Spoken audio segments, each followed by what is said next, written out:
அபார கருணாசிந்தும் ஞானதம் சாந்த ரூபிணம் ஸ்ரீ சந்திரசேகர குரும் பிரணமாமி முதான்மகம். ஸ்ரீ குருபியோ நமக. குருவே சரணம். கோபுரம் டிவி நேயர்களுக்கு பக்திபூர்வமான வணக்கங்கள். மகா பெரியவா அற்புதங்கள் தொடரில் நாம் பல விஷயங்களை பார்த்துட்டு வரோம். அதில் இந்த எபிசோடு எப்படின்னா, நமக்கு ஒரு மிகச்சிறந்த பாடத்தை சொல்லித் தருகிறது. யாருடைய குடும்பத்தையும் நிந்தனை பண்ணாத, அப்படி நிந்தனை பண்ணால் அது அம்பாளை நிந்தனை பண்ணுறதுக்கு சமம், உங்கள் வீட்டுக்கு அம்பாள் வரமாட்டா அப்படின்னு பல அறிவுரைகளில் மகான் சொல்லியிருக்கிறார். மகா பெரியவா என்ன சொல்கிறார், உன்னால் யாரையும் திருத்த முடியாது, அதுக்காக நீ யாரையும் திட்டாத, நிந்தனை பண்ணாத, ஒருத்தரோட குடும்பத்தை பற்றி தப்பாக பேசாத, அவதூறு பேசாதன்னு சொல்லியிருக்கார் இல்லையா? அப்படி பேசினா அந்த துர்பலன் எப்படி நமக்கு வரும் என்பதையும் ஒரு லீலையின் மூலமாக நமக்கு உணர்த்துகிறார் மகான். ஒரு ஆகச்சிறந்த அற்புதமாகத்தான் இதை நாம் எடுத்துக்கணும். எப்படின்னா, ஒரு நாள் ஸ்ரீமடத்திற்கு ஒரு கணவன் மனைவி 2 பேரும் வரா. இவர்கள் இருவரும் ஏதோ ஒரு மன கஷ்டத்தோடும் கவலையோடும் வருகிறார்கள் என்பதை அவர்களை பார்க்கும்போதே தெரிகிறது. வந்து அமர்ந்துட்டுருக்கா. இந்த கணவர் கூட கொஞ்சம் அமைதியாக உட்காந்துட்டுருக்கார். ஆனால் இந்த அவருடைய மனைவி இருக்கா இல்லையா, அவர்களால் அந்த இடத்தில் அமர முடியவில்லை. அந்த ரெஸ்ட்லெஸ்ஸாக இருக்கிறதுன்னு சொல்லுவோம் இல்லையா, அது மாதிரி ஒரு சஞ்சலத்தோடும் சலனத்தோடும் அப்படி எழுந்துக்கிறாங்க, அந்த பக்கம் போகிறாங்க, நடக்கிறாங்க, வராங்க, உட்காடுறாங்க, இப்படி மாற்றி மாற்றி பண்ணிகிட்டே இருக்கா. இப்படியே ஒரு மணி நேரம் 1.5 மணி நேரம் மாறுறது. அப்போது உள்ளே அறையிலிருந்து அழைப்பு வருகிறது, உங்களை மகான் வர சொன்னார் அப்படின்னு. யாரை கூப்பிடுறார் மகான் முதல்ல அப்படின்னா, வந்தாரே பக்தர், அவரின் மனைவியை முதல்ல கூப்பிட்றார். இந்த மனைவி யாரும் உள்ளே போகிறா. அப்படி உள்ளே போயிட்டு ஒரு 5 நிமிடங்கள் ஆகுது. 5 நிமிடங்கள் கழித்து ஒரு சந்தோஷத்தோட வெளியே வரா. சந்தோஷம்னு சொல்லாட்டியும் முன்ன இருந்த அந்த கவலையும் சலனமும் இப்பொழுது இல்லை. சரி ஆச்சு. அடுத்து இப்போ பெரியவா உங்களை வர சொன்னார். யாரை இப்போ அழைப்பு? அதாவது அந்த பக்தர், அந்த கணவருக்கு இப்போ அழைப்பு. முதல்ல மனைவியார் போயிட்டு ஒரு 5 மினிட்ஸில் வந்துட்டாங்க. அடுத்து அவர்களுடைய கணவரை உள்ளே கூப்பிட்றோம். இவரும் உள்ளே போகிறார். இவர் மகானை பார்த்து தன்னுடைய குறைகளை சொல்கிறார். மகான் அதற்கு ஒரு பதில் சொல்கிறார். அது என்னங்கிறது அப்புறம் பார்ப்போம். இப்போ இந்த மனைவி மட்டும் வெளில இருக்கா இல்லையா, 10 நிமிஷங்கள் ஆகுது. 10 நிமிஷத்துக்கு அப்புறமா இந்த மனைவிக்கு அழைப்பு, இப்போ நீங்கள் உள்ளே வாங்கோ அப்படின்னு. ஆக முதல்ல மனைவி போய் வெளியே வந்துட்டு கணவர் உள்ளே போனார். இப்போ கணவன் மனைவி இருவருமாக சேர்ந்து மகானுக்கு நமஸ்காரம் செய்கிறார்கள். மகான் மறுபடியும் தன்னுடைய அறிவுரைகளை சொல்கிறார். அதை கேட்டுண்டு எந்த விதமான சலனமும் இல்லாமல் அவர்கள் மீண்டும் வீட்டிற்கு செல்கிறார்கள். 1 மண்டல காலம் ஆறுது. அதாவது 48 நாட்கள் கழிந்து இவர்கள் தங்களுடைய மகனோடு மீண்டும் ஸ்ரீமடத்திற்கு வருகிறார்கள். மகானிடத்தில் பிரசாதம் வாங்கி கொண்டு மகானுக்கு நமஸ்காரம் பண்ணிட்டு போனோம், நன்றி சொல்லணும்னு வரா. என்ன ஆச்சுன்னு சுற்றி இருந்த பக்தர்கள் எல்லாம் கேட்க, அப்படி ஆனந்த கண்ணீரோடு வருகிறார்களே, என்ன ஆச்சுன்னு கேட்கும்பொழுது தான் இவர்கள் விஷயத்தை சொல்கிறா. இந்த தம்பதியருக்கு 2 குழந்தைகள். முதலில் ஒரு பெண், அப்புறமா ஒரு மகன். அந்த பெண்ணுக்கு விமர்சையாக திருமணம் செய்தாகி விட்டது. ஆனால் கல்லூரி வரை ரொம்ப நார்மலாக இருந்த இந்த பையன் இந்த காலேஜெல்லாம் முடிக்கிற சமயத்தில் என்னாச்சு, ஏதோ ஒரு சித்த கோளாறு ஏற்பட்டு, அந்த சித்த பிரம்மைன்னு சொல்லுவோம் இல்லையா, அது மாதிரி ஒரு சைக்கிக் டிஸார்டர் அந்த பையனுக்கு வந்து, அதிலிருந்து அவன் தான் யார் என்பதை மறந்து, தன்னை சுற்றி இருப்பவர்கள் யார் என்பதையும் அறிந்து கொள்ளாமல் எல்லாத்தையுமே மறந்து இந்த சித்தப்பிரமை பிடிச்சவன் போல் ஒரு ஓரமாக உட்காந்துட்டு இருப்பானான். என்ன ஆச்சு, ஏன் இப்படியானா எதுவுமே தெரியல இவங்களுக்கு. பல மருத்துவர்களை பார்த்தாச்சு, கவுன்சிலிங் கொடுப்பாங்களே அவங்கள எல்லாமும் போய் பார்த்துட்டாங்க. எந்த விதமான தீர்வும் இவர்களுக்கு கிடைக்கவில்லை. பல மருந்துகளையும் எடுத்துக்கொண்டாகிவிட்டது. அதற்கும் இவருக்கு ஞாபகமே வரவில்லை.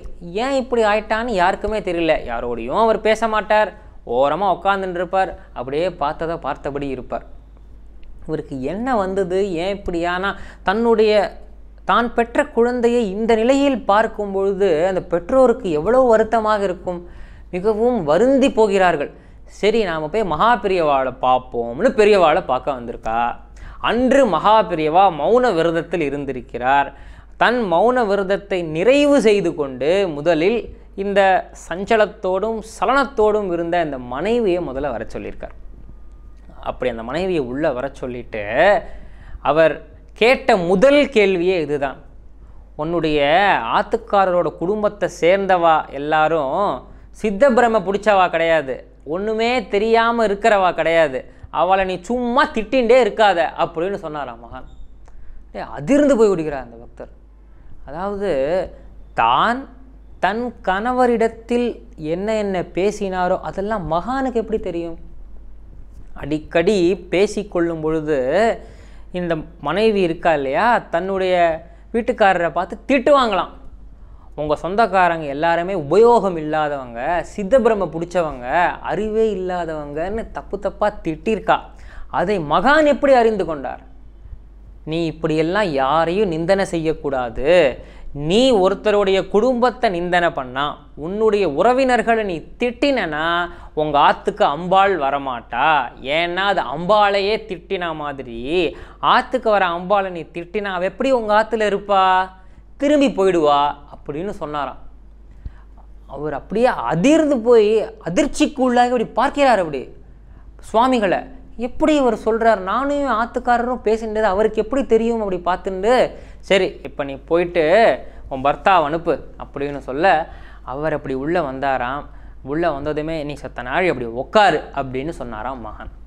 அவர் அந்த இடத்துல அப்படி அமர்ந்துருக்க, பெரியவா என் பிள்ளைக்கு இப்படி ஆயிடுத்து, சித்த கோளாறு வந்துடுத்து, அவனை எப்படி சரி செய்யறதுன்னு தெரியலைன்னு சொல்லும் பொழுது, எதுக்குமே கவலைப்படாத, கொஞ்ச நாளில் உன் குழந்தை சரியாயிடுவான் சரியா அப்படின்னு சொல்லி, இப்போது இவரோட மனைவியை வர சொல்லு அப்படின்னு சொல்ல, தொண்டர் போய் இவருடைய மனைவியையும் அழைச்சிட்டு வர, இவர்கள் 2 பேரையும் பார்த்து சொன்னாராம், நாம் யாரையுமே நிந்தனை பண்ணப்படாது, இன்றைக்கி நாம் ஒரு ஸ்லோகம் படிக்கிறோம், ஒரு பூஜை பண்ணுறோம் அப்படின்னா அது நம்மளுடைய நல்ல கர்ம பலன் இருக்கிறதுனால தான் செய்ய முடியறது.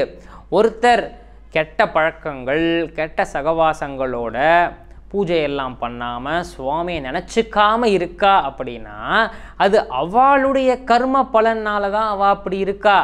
ஆக நம்ம எதையும் தீர்மானிச்சிடுறது கிடையாது, நாம் செய்கிற ஒவ்வொரு செயலுக்கும் ஒரு கர்ம பலன் உண்டு, நாம் பேசுகிற ஒவ்வொரு சொல்லுக்கும் ஒரு கர்ம பலன் உண்டு.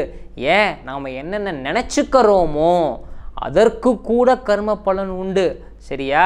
அதனால் இன்றைக்கி நாம் ஒரு நல்ல நிலையில் இருக்கோம்னா நமக்கு பகவான் அனுகிரகம் பண்ணியிருக்கான், அதனால் அப்படி இருக்கோம்.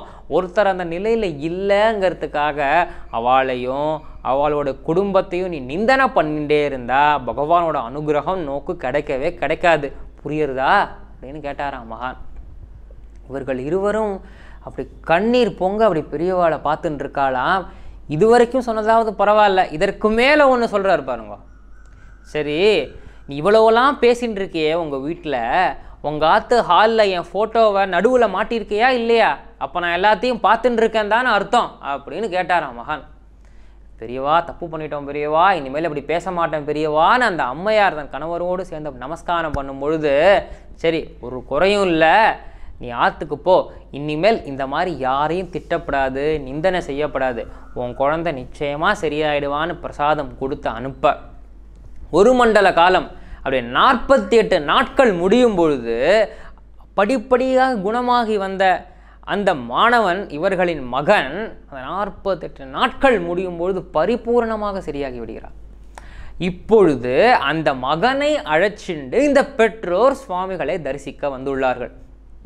அப்படி பெரியவாளை பார்த்ததுமே இவர்கள் இருவரும் அந்த கண்ணீரோடு நிற்க, இந்த மகன் அவர்களின் மகன் இருக்கானே அவருக்கு என்ன சொல்கிறதுனே தெரியல, அவருக்கு கண்ணீர் மட்டும்தான் வந்துருக்கு, நன்றின்னு சொல்ல வார்த்தைகள் வராமல் பெரியவான்னு சொல்லி நமஸ்காரம் பண்ணாராம். அப்போது மகான் பார்த்து சிரிச்சாராம், நோக்கு ஒரு குறையும் இல்லை, க்ஷேமமாக இருப்ப அப்படின்னு சொல்லி பிரசாதம் கொடுத்து அனுப்புகிறார். இது நமக்கு ஒரு எவ்வளவு பெரிய பாடத்தை உணர்த்துகிறது.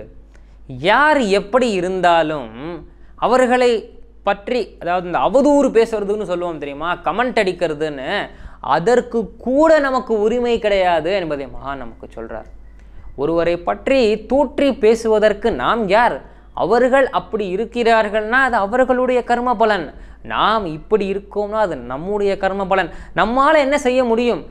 ஒருவர் தவறு செய்கிறாருன்னா மகான்கிட்ட போய் வேண்டிக்க முடியும், அவளை காப்பாற்றுங்கோ பெரியவா, இந்த தப்பு செய்யப்படாத பெரியவா, இதனால் நேக்கு எந்த பாதிப்பும் வராமல் காப்பாற்றுங்கோ பெரியவான்னு வேண்டிக்கத்தான் முடியுமே தவிர, நீ இப்படி இருக்கையே, அவன் இப்படி இருக்கானே, அவனை நாம் நிந்தனை செய்யும் பொழுது அந்த கெட்ட கர்ம பலன் நமக்கும் வந்து விடுகிறது என்பதை மகான் நமக்கு உணர்த்துகிறார்.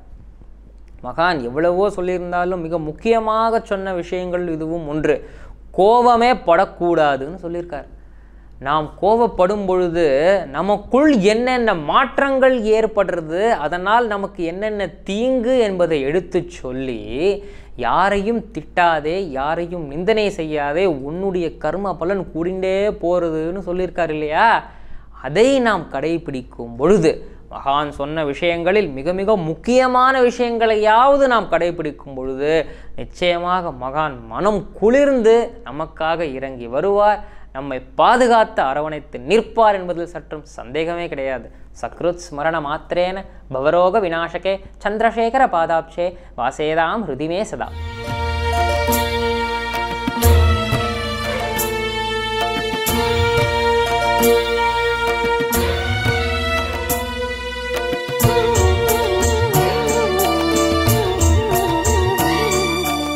விதம் விதமான பக்தி நிகழ்ச்சிகளை உங்களுக்காக தந்து கொண்டிருக்கிறது உங்கள் கோபுரம் டிவி. உங்களுக்கு பிடித்த நிகழ்ச்சிகளை லைக் செய்யுங்கள், உங்களுக்கு பிடித்த மாணவர்களுக்கு ஷேர் செய்யுங்கள். மேலும் சப்ஸ்கிரைப் செய்வதோடு மட்டுமல்லாது அருகில் இருக்கும் பெல் பட்டனை கிளிக் செய்து கோபுரம் டிவி நிகழ்ச்சிகளை உடனுக்குடன் தெரிந்து கொள்ளுங்கள்.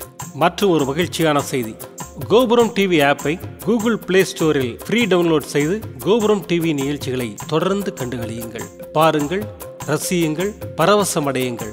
gopuramtv.com பக்தி பக்திமயம்.